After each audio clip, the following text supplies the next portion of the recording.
आप सबों को प्रभु यीशु मसीह के नाम में अभिवादन। मैं परमेश्वर को धन्यवाद देता हूँ कि एक बार फिर से आज हम इस तरीके से भी दूर दूर रहते हुए हम एक साथ मिलकर परमेश्वर की आराधना कर सकते हैं तथा परमेश्वर के वचन को सुन भी सकते हैं। आइए इससे पहले कि हम आराधना करना प्रारंभ करें, वचन सुनना प्रारंभ करें, हम प्रार्थना करेंगे। पिता परमेश्वर, यीशु के नाम से आपके पास आते हैं, आपके नाम को धन्य कहते हैं। हम जानते हैं कि स्वर्ग के नीचे इस पृथ्वी के ऊपर केवल एक नाम है, प्रभु यीशु मसीह, वो आपका नाम है और आपके द्वारा ही हर एक को उद्धार मिल सकता है। सुनने वालों पर, देखने वालों पर दया कीजिए। यीशु अपने लहू से धोकर साफ शुद्ध कीजिए। हमारा पूरा ध्यान आपकी तरफ केंद्रित होने पाए। सबके ऊपर यीशु आपके लहू को छिड़कते हैं। हर एक प्रकार के अंधकार की ताकतों को, व्यर्थ विचारों को, डर को यीशु के नाम से हम नाश करते, दूर करते हैं। हमारी सहायता करें, यीशु के नाम से मांगता हूँ, आमीन। आप सभी को प्रेज द लॉर्ड। परमेश्वर की दया से एक बार फिर हम आपके सन्मुख आज यहाँ पर उपस्थित हुए हैं और आइए हम कुछ गीतों को गाएंगे और परमेश्वर की आराधना में आगे बढ़ेंगे। और परमेश्वर ने हमें ये समय दिया है कि हम उसकी स्तुति कर सके, उसकी आराधना कर सके। तो इस गीतों को हम गाएंगे, प्यार मिलता है, और हम परमेश्वर की महिमा करेंगे।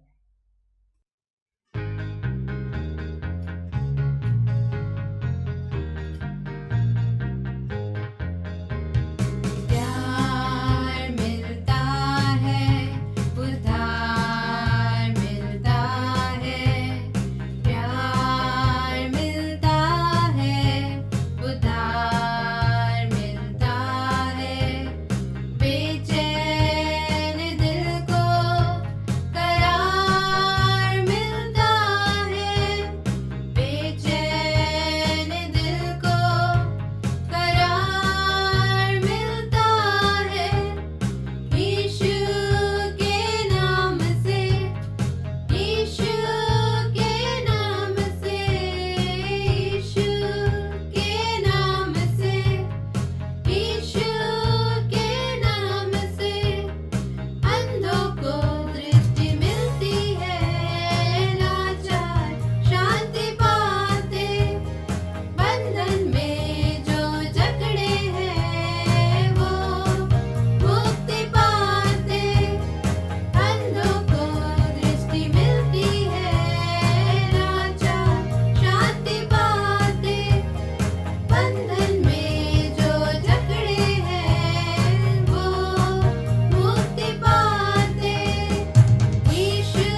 आइए परमेश्वर की महिमा में एक और गीत हम गाएंगे।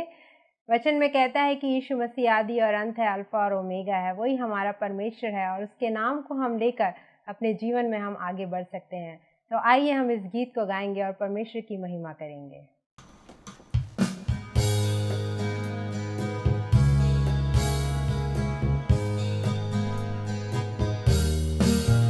जीवन की राह पर यीशु का नाम ले चलो, जीवन की राह पर यीशु का नाम ले चलो, यीशु का साथ ले चलो, यीशु का प्यार ले चलो।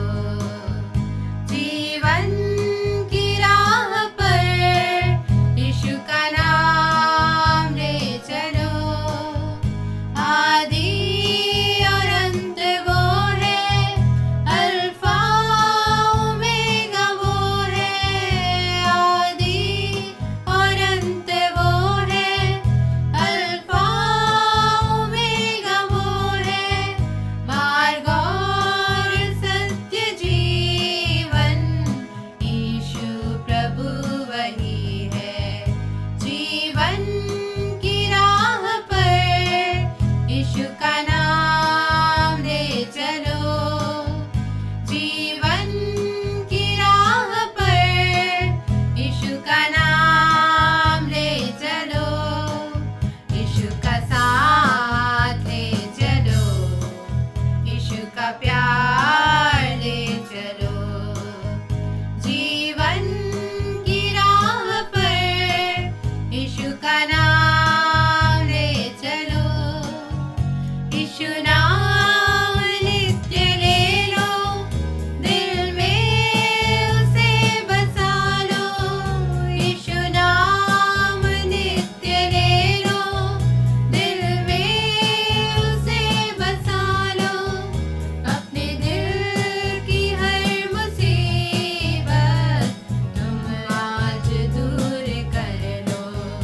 जीवन की राह पर यीशु का नाम ले चलो, जीवन की राह पर यीशु का नाम ले चलो, यीशु का साथ ले चलो, यीशु का प्यार ले चलो। जीवन की राह पर यीशु का नाम ले चलो, दिल में बुलाओ उसको, नहीं दूर है वो तुमसे, दिल में बुलाओ उसको, नहीं दूर है वो तुमसे, सब पाप वो मिटा कर करता वो प्यार तुमसे। जीवन की राह पर यीशु का नाम ले चलो, जीवन की राह पर यीशु का नाम ले चलो, यीशु का साथ ले चलो, यीशु का प्यार ले चलो। जीवन की राह पर यीशु का नाम ले चलो। आइए हम उस जीवित परमेश्वर की आराधना में जाएंगे। और जैसे हमने अभी स्तुति की, हम दोनों साथ मिल करके जैसे अभी स्तुति कर रहे थे, वैसे ही अभी आराधना भी करेंगे। और आप सब हमारे साथ मिल करके प्रभु की आराधना करिए। हम सब मिल करके आइए उस जीवित परमेश्वर की आराधना करेंगे। और आप जहाँ कहीं भी हैं, आप अपने उस स्थान पर प्रभु की आराधना करिए। आइए हम सब अपने आंखों को बंद करें। आपको जैसा अच्छा लगता है आपको, आप वैसे प्रभु की आराधना कर सकते हैं, उसकी स्तुति कर सकते हैं, उसके नाम को ऊंचा उठाइए, उसको धन्य कहिए। आप याद करिए परमेश्वर ने आपके लिए क्या क्या किया, उसका धन्यवाद करिए हर एक बातों के लिए। हालेलुया, धन्यवाद जीवित परमेश्वर, आपकी आशीषों के लिए आपका धन्यवाद, हर बातों के लिए आपका धन्यवाद करते जीवित परमेश्वर। हालेलुया, धन्यवाद जीवित परमेश्वर। हालेलुया, धन्यवाद धन्यवाद धन्यवाद महान परमेश्वर, हालेलुया। आप सामर्थी परमेश्वर हैं प्रभु, आपका धन्यवाद करते हैं, आपकी महिमा करते जीवित परमेश्वर, hallelujah. Thank you Jesus, thank you Lord, hallelujah. रिखंदरलबा शंतरेले बेरियंतरलबा रखो रबना मशंदरलबा रेखेरेले बेरियंतरलबा शियंदरलबा शदो रबना मशेखेरेले बेरियंतरलबा रिबिलिया तरलबा शंतरलबा। आप महान है प्रभु जी, आपकी तुलना हम किसी से नहीं कर सकते प्रभु जी। आप एकमात्र सच्चे और जीवित परमेश्वर है प्रभु, आपकी महिमा करते हैं, हालेलुया। धन्यवाद धन्यवाद, आपका नाम सब नामों से ऊंचा है प्रभु, आपके नाम की हम स्तुति करते हैं, हालेलुया। धन्यवाद धन्यवाद धन्यवाद ओ पवित्र परमेश्वर, आपकी महिमा हो, हालेलुया हालेलुया हालेलुया। यहोवा इरे, यहोवा निशी, यहोवा शालोम, यहोवा शिद्दकेनु, इलोहीम परमेश्वर, यहोवा इलियोन, हम आपके नाम की स्तुति करते हैं प्रभु जी, आपकी महिमा करते हैं प्रभु, हालेलुया। धन्यवाद ओ प्रभु। रियंतरले बेरियंतरलबा शदोर रबनमा रिखंदलबा शदोर रबनमा शेखेरले बेरियंतरलबा रियंतरलबा शंदोरलबा अरखांदलबा शथेरलबा रिखोरबा नियंतलबा रियंतरले बेरियंतरलबा श्यंतरलबा रिखोरियंतरलबा। धन्यवाद जीवित परमेश्वर, आपकी महिमा हो प्रभु जी। जितने लोग ऑनलाइन जुड़े प्रभु जी, हर एक के संग और साथ हो, ये समय में हर एक को स्पर्श करिए प्रभु, हर एक आपकी उपस्थिति को महसूस कर सके प्रभु जी, हर एक आपकी उपस्थिति में खो जाए प्रभु, आपकी उपस्थिति को महसूस कर सके, जहाँ कहीं वो है प्रभु उस स्थान में प्रभु आपकी उपस्थिति को महसूस कर सके प्रभु जी, हालेलुया। धन्यवाद धन्यवाद महान परमेश्वर, thank you Jesus, thank you Lord. धन्यवाद जीवित परमेश्वर। जब इस गीत को हम गाते हैं, चाहे तुमको दिल से, आप सब हमारे साथ मिल करके परमेश्वर की आराधना करिए। और इस गीत को जब हम गाते हैं, आप प्रभु की उपस्थिति को महसूस करेंगे, आप जहाँ हैं उसी स्थान पर आप प्रभु की उपस्थिति को महसूस करेंगे।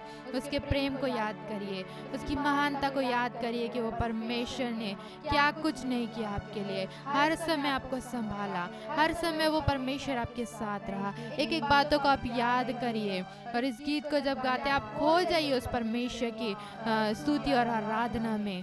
आइए हम सब मिल करके इस गीत को हम गाएंगे। Thank you Jesus.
धन्यवाद जीवित परमेश्वर, आपकी आराधना करते हैं प्रभु। धन्यवाद जीवित परमेश्वर, आपके नाम में ज़िंदगी है प्रभु जी। आपके नाम में प्रभु हमको क्षमा मिलती है प्रभु जी, हमको शिफा मिलती है प्रभु जी, हमको कृपा मिलती है प्रभु आपके नाम में। हम आपका धन्यवाद करते हैं, आपकी स्तुति करते हैं प्रभु जी। सचमुच में आप महान परमेश्वर हैं प्रभु जी, और आप ही में हमको सब कुछ मिला है प्रभु जी। हमने जो कुछ भी प्रभु सोचा था और जो कुछ भी हमने कल्पना की थी वो सब हमें आप में मिला प्रभु जी। आप पूर्ण परमेश्वर हैं प्रभु जी, और आप में सब कुछ हमें मिलता है प्रभु जी। हमें चंगाई मिलती है, हमें क्षमा मिलती है पापों से, और प्रभु हमें जीवन मिला है और अनंत जीवन प्रभु आप देते हैं प्रभु। हम हृदय से आपका धन्यवाद करते हैं प्रभु जी कि आप ही हमारे सब कुछ हैं प्रभु जी। धन्यवाद करते हैं प्रभु जी कि आप हमारे जीवन में हैं प्रभु, तो हमारे पास सब कुछ है और आप हमारे लिए सब कुछ है प्रभु जी। यदि आप नहीं जीवन में प्रभु, तो हमारे पास कुछ भी नहीं है प्रभु जी। भले ही हमारे पास दुनिया की सारी चीज़ें हों, तमाम चीज़ों को हम अपने पास रख लें, लेकिन यदि आपकी उपस्थिति हमारे जीवन में नहीं है, आपका साथ यदि हमारे साथ नहीं है, हमारे जीवन में नहीं है, तो हम कुछ भी नहीं प्रभु जी। आप हमारे लिए सब कुछ है प्रभु। हृदय से आपका धन्यवाद करते हैं प्रभु जी। और सचमुच में प्रभु हम आज जो कुछ है प्रभु आपकी दया से है, आपकी करुणा से है प्रभु जी। और हमारे पास जो कुछ भी है प्रभु वो आप ही का दिया हुआ है प्रभु जी। हृदय से आपका धन्यवाद करते हैं। आज के इस सुबह के समय हम सब मिल कर के आपका धन्यवाद करते हैं उन तमाम चीज़ों के लिए जो आपने हमें दिया और हम देखते हैं अपने जीवन में प्रभु। हम धन्यवाद करते हैं प्रभु जी। धन्यवाद जीवित परमेश्वर, हर एक बातों के लिए आपका धन्यवाद महान परमेश्वर। हृदय से आपका धन्यवाद प्रभु जी। जितने लोग ऑनलाइन जुड़े हैं प्रभु, हर एक को आपके हाथों में सौंपते हैं प्रभु। हर एक की आवश्यकताओं को आप इन दिनों में पूरा करिए प्रभु जी, क्योंकि आप सब कुछ है प्रभु और आप में सब कुछ है प्रभु। जितने लोग ऑनलाइन जुड़े हैं, जिस भी प्रकार की आवश्यकताएं हैं प्रभु उनके जीवन में, हम इस समय विनती और प्रार्थना करते हैं। वो एक एक लोगों को आपके चरणों में लेकर के आते हैं और यीशु के नाम से कहते हैं उनकी सारी आवश्यकताएं, सारी ज़रूरतें पूरी होने पाए यीशु के नाम से। हम आशीषों को रिलीज करते यीशु के नाम से, उनकी सारी ज़रूरतें पूरी हो जाएं और उन्हें किसी भी प्रकार की घटी और कमी ना होने पाए यीशु के नाम से। भरपूरी को रिलीज करते यीशु के नाम से। एक एक के संग और साथ होइए प्रभु जी, आशीषित करिए प्रभु जी, और भी प्रभु बढ़ाइए, उन्नति का जीवन दीजिए प्रभु जी। हम हर एक को आपके चरणों में लेकर के आते हैं प्रभु जी, और हर बातों में आपका धन्यवाद करते हैं। आगे के सारे समय को भी हम आपके हाथों में सौंपते हैं, वचन की सेवकाई को भी आपके हाथों में सौंपते हैं प्रभु जी। आज आप हमसे बोलिएगा और बातचीत करिएगा प्रभु जी, कि हम फिर से एक बार अपने जीवन का आकलन कर सकें, अपने आप को जांच सकें आपके वचन के द्वारा, और फिर से एक बार अपने आप को आपके लायक और योग्य हम बना सकें। आपके वचन के अनुसार हमारा जीवन हो जाए प्रभु जी। हर बातों में आपका धन्यवाद करते हुए छोटी विनती प्रभु यीशु मसीह के नाम से मांगते हैं, आमीन। जो संदेश आज मैं बताने जा रहा हूँ वो राज्य पर आधारित है। बाइबल में विशेष करके नए नियम में हम दो शब्द बार बार पढ़ते हैं, परमेश्वर का राज्य तथा स्वर्ग का राज्य। हालांकि विद्वानों का अलग अलग कथन है। विद्वान कहते हैं, जो बाइबल के विद्वानकार हैं, कि स्वर्ग का राज अलग है और परमेश्वर का राज अलग है। वहीं दूसरी ओर ऐसा भी कहते हैं कि परमेश्वर का राज और स्वर्ग का राज एक ही है, क्योंकि 10 आज्ञा में से एक आज्ञा ये थी कि तुम परमेश्वर का नाम व्यर्थ में नहीं लेना। इसलिए मत्ती रचित सुसमाचार में मत्ती जो यहूदी था और यहूदी लोगों के लिए उसने सुसमाचार को तैयार किया, लिखा। चूंकि वो यहूदी था इसलिए बार बार परमेश्वर का नाम लेना नहीं चाह रहा था, इसलिए परमेश्वर के राज के बदले उसने शब्द बदल दिया और कहा स्वर्ग का राज्य। प्रियो, आपकी धारणा फर्क हो सकती है, आपके सोच अलग हो सकती है, लेकिन इतना तो है कि राज्य है, स्वर्ग में भी राज्य है परमेश्वर का, और इस पृथ्वी पर मनुष्य के जीवन में परमेश्वर का राज्य है, अर्थात उन्हीं व्यक्तियों पर जिन्होंने यीशु को अपने जीवन में ग्रहण किया है।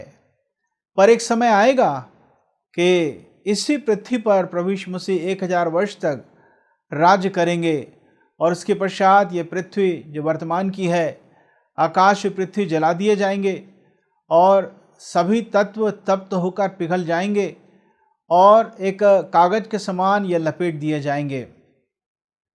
फिर एक नया आकाश, नया पृथ्वी होगा, और उस नए पृथ्वी पर यरूशलेम नगर को उतारा जाएगा, अर्थात वही नगर जो स्वर्ग में तैयार हो रहा है, और वहाँ से अनंत काल तक प्रभु यीशु राज्य करते रहेंगे। जब प्रभु यीशु मसीह को क्रूस पर चढ़ा दिया गया, बहुत ज़रूरी था कि आपके और मेरे लिए अपने खून को वो बहा दें, और तीसरे दिन प्रभु यीशु मसीह जीवित भी हो गए। तो पिलातुस ने क्रूस पर 3 अलग अलग भाषाओं में दोष पत्र टांग दिया था। आपने अक्सर देखा होगा, जो कोई घर में सजाने के लिए क्रूस रखते हैं, चाहे वो पीतल का हो या लकड़ी का हो, उसमें एक छोटा सा शब्द या कुछ एक लेटर्स, कुछ एक अक्षर लिखे होते हैं, वो रहता है INRI। देखने में तो लगता है कि वो अंग्रेजी शब्द है, परंतु वो अंग्रेजी शब्द नहीं है, वो लैटिन वर्ड है, लतीनी भाषा का कुछ एक अक्षर है। INRI का मतलब होता है आइसियस नजरेनस रेक्स आइडोरियम। इसका मतलब ये होता है यहूदियों का राजा यीशु नासरी। प्रियो, मैं कहना चाहता हूँ प्रभु यीशु मसीह राजा है। जब ज्योतिषी प्रभु यीशु मसीह के जन्म के समय में यरूशलेम ढूंढने के लिए आए ताकि उस राजा का, यीशु का दर्शन करें और भेंट चढ़ाए, तो उन्होंने प्रश्न पूछा, यहूदियों का राजा कहाँ जन्मा है? अर्थात प्रभु यीशु मसीह राजा है। पहला तीमुथियुस 6वां अध्याय 15 पद में लिखा है कि यीशु राजाओं का राजा और प्रभु का प्रभु है। इस संसार में ढेर सारे राजा आए और पृथ्वी पर और कई देशों में उन्होंने शासन किया, परंतु उनकी मृत्यु हो गई और उनका राज मिट गया। लेकिन यीशु युगान युग राजा है। हालेलुया। प्रियो, मैं कहना चाहता हूँ, जब प्रभु यीशु मसीह राजा है तो स्वाभाविक है कि उनके पास राज्य है। जी हाँ, आज मैं यही बताना चाहता हूँ कि हम परमेश्वर के राज्य में या स्वर्ग के राज्य में कैसे प्रवेश कर सकते हैं। मैं आपको कम से कम 7 कारण आपको बताऊंगा। सबसे पहली बात, यूहन्ना रचित सुसमाचार 3 अध्याय 1 पद से लेकर 5 वचन तक लिखा है, निकोदेमुस जो यहूदियों का सरदार था, रात में प्रभु यीशु मसीह के पास आया और उसने प्रभु यीशु मसीह की प्रशंसा की कि आप वास्तव में परमेश्वर की ओर से आए हुए हैं, तभी तो आप ऐसे बड़े बड़े चिन्ह चमत्कार दिखाते हैं। यीशु ने कहा, हे निकोदेमुस, मैं तुझसे सच सच कहता हूँ, यदि तू नए सिरे से न जन्मे तो तू परमेश्वर के राज को कभी देख नहीं सकता, और जल और आत्मा से न जन्मे तो तू उसमें प्रवेश भी नहीं कर सकता। अर्थात न तो तू राज्य को देख सकता, न ही प्रवेश कर सकता है, जब तक कि नया जन्म का अनुभव तेरे पास न हो। प्रियो, इस बात को ना भूलें कि निकोदेमुस यहूदियों का सरदार था, सिखाने वाला था, और यदि उस वचन पे ध्यान दे तो पता चलेगा ये बूढ़ा भी हो गया था, बुजुर्ग भी हो गया था, बड़ा अनुभवी था, व्यवस्था का बहुत अच्छा ज्ञान था, परमेश्वर की प्रजा यहूदी में का था, लेकिन नया जन्म नहीं था। हो सकता है आप धार्मिक प्रवृत्ति के हों, हो सकता है कि आप औरों के समान खराब नहीं हैं, आप बहुत अच्छे हैं और परमेश्वर के वचनों का ज्ञान भी आपके पास हो सकता है, हो सकता है आपने बाइबल में पीएचडी भी की हो, लेकिन यदि नया जन्म आपके पास नहीं है तो आप परमेश्वर के राज में नहीं जाएंगे। तो कहाँ जाएंगे? नरक की आग में फेंक दिए जाएंगे। नया जन्म का मतलब क्या था? पुनर्जन्म, जैसे इस जन्म में मैं ये हूं, अगले जन्म में फिर और कुछ हो जाऊंगा? नहीं, ऐसा नहीं सिखाती बाइबल। बल्कि बाइबल कहती है मनुष्य का एक बार मरना और न्याय का होना नियुक्त है। एक बार मरेगा अर्थात एक बार ही पैदा होगा। मनुष्य जीवन केवल एक बार है, अनेकों बार नहीं, बाइबल के सिद्धांत के अनुसार। नया जन्म क्या होता है? नया जन्म का मतलब होता है कि यीशु ने कहा जब तक कोई जल से और पवित्र आत्मा से न जन्मे। हालांकि कुछ लोग कहते हैं जल का मतलब, पानी का मतलब बपतिस्मा है, लेकिन बपतिस्मा से किसी का जीवन नहीं बदलता। जीवन बदलने के पश्चात बपतिस्मा लिया जाता है। वहां पर जल या पानी का मतलब होता है परमेश्वर का वचन।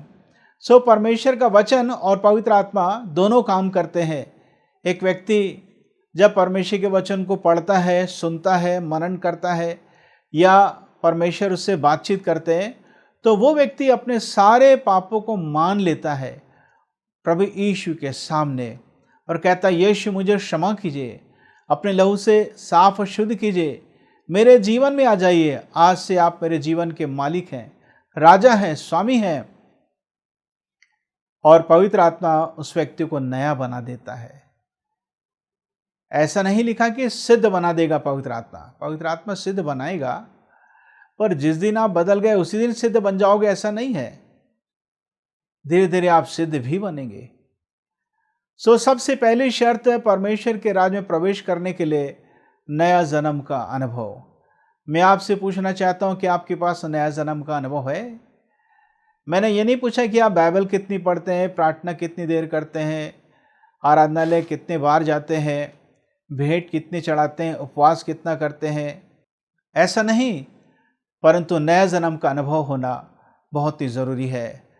अब दूसरी शर्त बताना चाहूँगा, लूका रचित सुसमाचार उसका 9 अध्याय उसका 62 पद, लूक 9:62 लिखा है, प्रभु यीशु मसीह ने कहा जो कोई हल पर हाथ रखकर पीछे की ओर देखता है वह परमेश्वर के राज्य के योग नहीं। क्या वास्तव में हल की बात कर रहे हैं प्रभु यीशु मसीह? प्रभु यीशु मसीह ऐसा कहकर आपको मुझको सिखाना चाह रहे थे, यदि हमने निर्णय लिया है कि प्रभु के मार्ग में चलेंगे और हम पीछे पलट कर देख रहे हैं कि घर वाले मुझे क्या कहेंगे, मेरा समाज मुझसे क्या कहेगा और मेरे मित्र मुझसे क्या कहेंगे, संसार के लोग मुझसे क्या कहेंगे, उनकी प्रतिक्रियाओं पर मैं ध्यान दूंगा और उनको भी प्रसन्न करना चाहूंगा और परमेश्वर को भी प्रसन्न करना चाहूंगा, तो मैं परमेश्वर के राज्य के योग्य नहीं ठहरूंगा। ये बात सही है कि हमें अपने माता पिता से, परिवार से प्रेम रखना है, परंतु परमेश्वर से बढ़कर प्रेम नहीं रखना है। सबसे पहला स्थान परमेश्वर का है। जी हाँ, उसका मतलब यही हुआ कि यदि मैंने निर्णय ले तो लिया है प्रभु यीशु के मार्ग में चलने के लिए, पर अभी भी मुझे घर वालों का डर है, समाज का डर है। यदि मैं सत्य में चल रहा हूं तो नौकरी जाने का खतरा है, क्योंकि वहां पल पल में मुझे झूठ बोलना पड़ता है। जी हाँ, इन सारी बातों को त्यागने की आवश्यकता है। प्रभु यीशु की तरफ ताकते रहे, बाइबल में लिखा है। अपनी दृष्टि प्रभु यीशु मसीह की तरफ करें और आप देखेंगे कि वो कैसे आपको बचा लेंगे। मैंने बताया नया जन्म का अनुभव होना चाहिए। दूसरी बात, हमें यीशु की तरफ ताकना है, यीशु की तरफ देखना है। पीछे संसार के लोग, परिवार, मित्र कौन क्या कहेगा उस पर ध्यान नहीं देना है। उनकी प्रतिक्रियाओं के अनुसार हमें अपने निर्णय को बदलने की आवश्यकता नहीं। अब मैं आपको तीसरी बात बताना चाहता हूं। जब हम परमेश्वर के राज्य में प्रवेश करना चाहते हैं तो तीसरी बात लिखी है, प्रेरितों का काम उसका 14 अध्याय उसका 22 पद। जब पौलुस मिशनरी यात्रा में था तो लुस्त्रा में एक बड़ा चमत्कार किया परमेश्वर ने, और लोग उसे ईश्वर समझना प्रारंभ कर दिए थे। लेकिन थोड़े ही देर में दूसरे शहर से कुछ लोग आए और लुस्त्रा शहर के निवासियों को भरमा दिए और उकसा दिए और पौलुस के साथ मारपीट किए, उसे सताया गया। जी हाँ, तभी पौलुस कहता है हमें ऐसे ही क्लेश उठाकर परमेश्वर के राज्य में प्रवेश करना है। प्रियो, परमेश्वर के लिए दुखों को सहना पड़ेगा। यीशु ने कहा सबसे पहले घर के ही लोग बैरी होते हैं। जिस दिन आपको यह पता चलेगा कि आपने यीशु को पूरी रीति से स्वीकार कर लिया है और आपने सत्य को जान लिया है और प्रभु के वचन को आप समझना प्रारंभ कर लिए हैं, उसी समय से ही घर के लोग आपके दुश्मन हो सकते हैं, समाज के लोग आपके दुश्मन हो सकते हैं, लेकिन आपको दुख उठाने के लिए तैयार रहना है। झूठ बोलकर चर्च अटेंड करने की जरूरत नहीं, झूठ बोलकर बाइबल पढ़ने की जरूरत नहीं। सच बोलें, सच के साथ झूठ का सामना करना सीखें। शुरू में आपको डांट पड़ सकती है, शुरू में हो सकता है आपको सताया जा सकता है, लेकिन दुख तकलीफ परेशानी सताव को सहने के लिए आप तैयार रहे। दुख उठाकर हमें परमेश्वर के राज में प्रवेश करना है। परमेश्वर का वचन कहता है यदि यहाँ हम दुखों को सह लेंगे, क्लेश उठाएंगे, तो परमेश्वर के साथ हम राज्य भी करेंगे। चौथी बात मैं आपको बताना चाहता हूं, मत्ती उसका 5वां अध्याय उसका 3रा पद। प्रभु यीशु ने कहा धन्य है वे जो मन के दीन है, मन के नम्र और दीन है, स्वर्ग का राज ऐसो ही का है। मन में नम्रता और दीनता। वैसे नम्रता और दीनता का मतलब क्या होता है? नम्रता और दीनता का मतलब पवित्र आत्मा के नियंत्रण में रहना। दूसरी बात, परमेश्वर के स्वभाव में ढलना। जी हां, मसीही जीवन बाहर से परिवर्तित होना है ऐसा नहीं कहती बाइबल। बाइबल ये नहीं कहती कि हमें बाहर से बदल जाना चाहिए और अंदर तो कुछ भी चलेगा, कैसे भी रहो। बाइबल कहती है हमें अंदर से भी परिवर्तित होना है। वास्तव में परिवर्तन तो अंदर ही हमारी आत्मा में, हमारी सोच समझ में आता है और फिर वो बाहर हमारे कार्यों से प्रकट हो जाता है। क्या आप नम्र और दीन है? अपने आप को छोटा करना सीखना है परमेश्वर के सामने। परमेश्वर घमंडियों का सामना करता है, परंतु जो नम्र दीन होते हैं उनको शिरोमणि बनाता है और परमेश्वर उनको अपनी महिमा के लिए इस्तेमाल करता है। अगला पॉइंट हम देखेंगे, मत्ती रचित सुसमाचार उसका 25वां अध्याय 34 और 35 वचन। वहां पर हम ये पढ़ते हैं कि एक बड़ी भीड़ परमेश्वर के सामने खड़ी है और परमेश्वर ने पूरी भीड़ को 2 भागों में विभाजित कर दिया है, एक तो दाहिनी ओर और दूसरा बाईं ओर।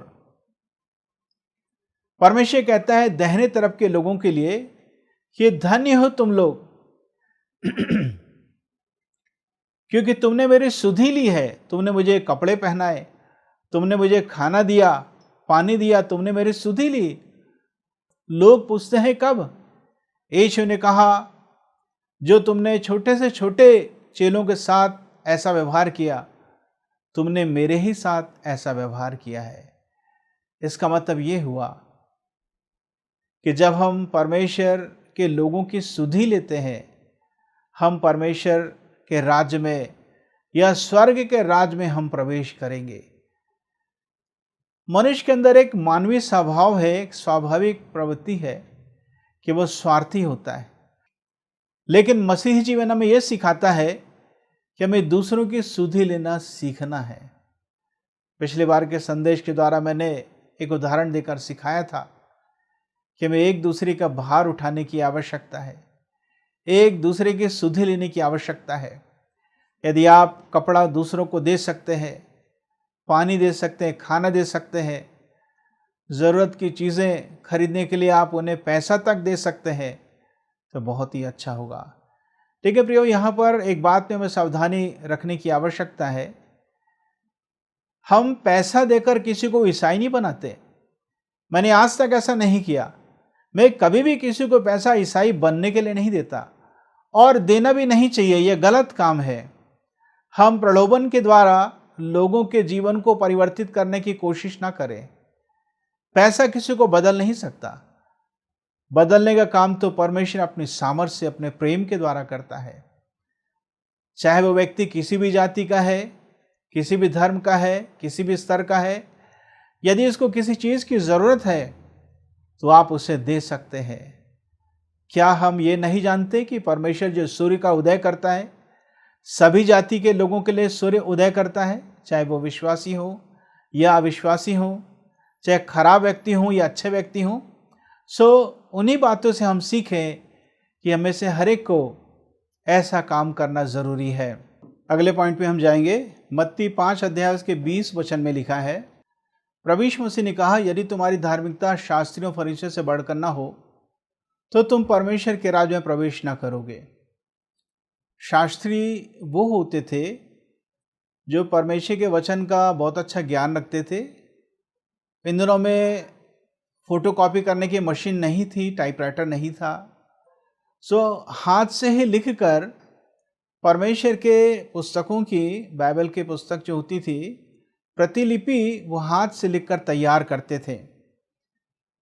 और फरीसी उस समुदाय के लोग थे जब प्रभु यीशु मसीह के जन्म के करीब 400 साल पहले से लेकर यीशु के जन्म तक, यूहन्ना बपतिस्मा देने वाले तक मैं कहूँ, आधिकारिक तौर पर कोई भी व्यक्ति परमेश्वर की ओर से नबी होकर नहीं आया। उस समय के लोगों ने सोचा कि एक जागृति लानी चाहिए, तो एक समुदाय उत्पन्न हुआ जिसे हम फरीसी कहते हैं। फरीसी ये बहुत ही कट्टरवादी होते थे, ऐसा कह सकता हूँ। कुछ हद तक उत्साह से भरे रहते थे।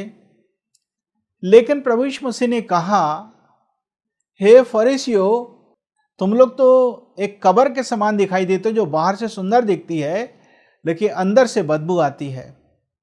अर्थात फरीसियों का जीवन बाहर से तो बहुत ही धार्मिक प्रवृत्ति का दिखता था, लेकिन अंदर से ये अशुद्ध रहते थे।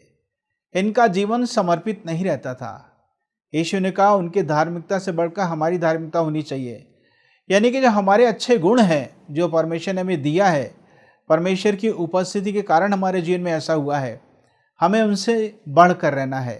अर्थात हम केवल बाहर से ही विश्वासी ना कहलाएं, हम अंदर से भी विश्वासी रहने पाए। हमारा जो स्वभाव है अंदर में भी बदलने पाए। शास्त्री फरीसी उत्साह से भरे रहते थे, कहाँ कहाँ नहीं जाते थे कि लोगों को अपने मत में लेकर आ जाएं। और जब वो व्यक्ति उनके मत में, उनके संप्रदाय में, उनकी विचारधारा में आ जाता था तो उनका जीवन और ज़्यादा कई बार बिगड़ जाता था।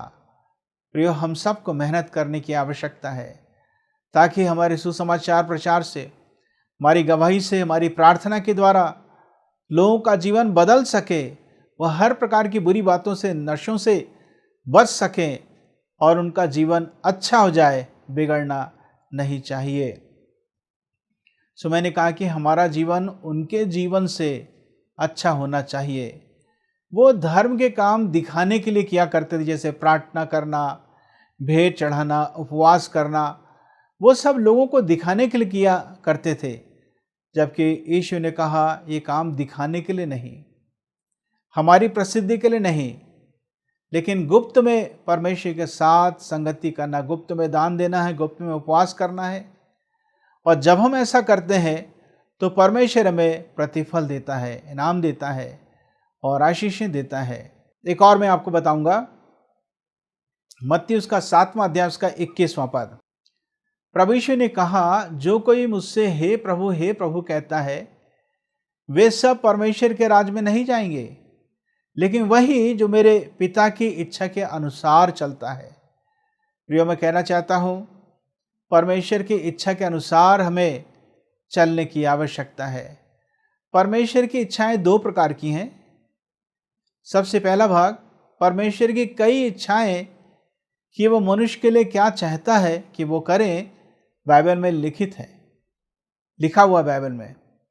वहीं दूसरी ओर कई इच्छाएं लिखी हुई नहीं है, जैसे कि आपको कौन से विभाग में नौकरी करना है, या कौन से विषय को लेकर पढ़ाई करना है, किससे विवाह करना है, कहीं जाना है या नहीं जाना है, ये बाइबल में नहीं लिखा है। आपको पूछना पड़ेगा। इसलिए मैंने कहा, परमेश्वर की इच्छाएं 2 प्रकार की हैं। सो जब आप परमेश्वर की इच्छा के अनुसार चलेंगे, आप स्वर्ग के राज में प्रवेश करेंगे। अब बाइबल में ऐसा लिखा है कि याकूब उसका दूसरा अध्याय उसका 5वां पद कि जो लोग परमेश्वर से प्रेम रखते हैं परमेश्वर ने उनके लिए एक राज्य को तैयार करके रखा है। 10 आज्ञाओं को 2 भागों में बांटा जा सकता है, परमेश्वर से प्रेम रखना और इंसान से प्रेम रखना, क्योंकि प्रेम कभी बुरा नहीं करता है। प्रेम समय देना जानता है, परमेश्वर भलाई का काम करना जानता है। जब हम परमेश्वर से प्रेम रखेंगे हम परमेश्वर को दुखित नहीं करेंगे। एक और बात लिखी है, दूसरा पत्रस पहला अध्याय 10 और 11 वचन लिखा है, यदि हम अपने बुलाए जाने और चुन लिए जाने के कारण को भली भांति सिद्ध करने का प्रयत्न करेंगे तो बड़े आदर के साथ उसके राज्य में प्रवेश करेंगे। वैसे चर्च के बदले जो शब्द मूल भाषा यूनानी में आया है वो है इक्लीसिया। इक्लीसिया का मतलब ऐसे लोग जिनको परमेश्वर ने बुलाया है, चुन लिया है। सो परमेश्वर ने विशेष अभिप्राय के साथ कलीसिया को चुन लिया है। सेवकाई करने के लिए एक व्यक्तिगत बुलाहट होती है। परमेश्वर ने आपको बुलाया और चुन लिया है, आप उसे जाने और समझें कि वो क्या चाहता है आपसे और उसे बराबर पूरा करें। सो आज मैंने आपको बताया कि प्रभु यीशु राजाओं के राजा और प्रभुओं के प्रभु है और परमेश्वर के पास एक राज्य है। चाहे आप उसे परमेश्वर का राज्य समझें या स्वर्ग का राज्य समझें या दोनों को अलग अलग समझें, पर मैंने आज आपको ये बताया कि हम कैसे उसके राज्य में प्रवेश कर सकते हैं। परमेश्वर आपको आशीष दे। आइए हम प्रार्थना करेंगे। पिता परमेश्वर, मैं आपको धन्यवाद देता हूँ कि आप राजाओं के राजा हैं प्रभु यीशु। आपकी हम स्तुति करते, महिमा प्रशंसा करते हैं। प्रार्थना करता हूँ कि हम सब जो सुनने वाले हैं बड़े आदर के साथ आपके राज्य में प्रवेश करने पाए। प्रार्थना करता हूँ जो नियम और शर्त है बाइबल के अनुसार उन सारे नियमों को हम पालन करने वाले हो सके। हर एक प्रकार के अंधकार की ताकत जो हमें परमेश्वर के राज्य में प्रवेश करने से रोकती है, आगे बढ़ने से रोकती है, यीशु के नाम से नाश करता, दूर करता हूँ। ये वचन लोगों को समझ में आ सके, अच्छा निर्णय ले सके, दया कीजिए। यीशु के नाम से मांगता हूँ, आमीन। अब हमारे परमेश्वर पिता का प्रेम, प्रभु यीशु मसीह का अनुग्रह और पवित्र आत्मा की सहभागिता हम में से हर एक के साथ हमेशा तक होता रहे। आमीन।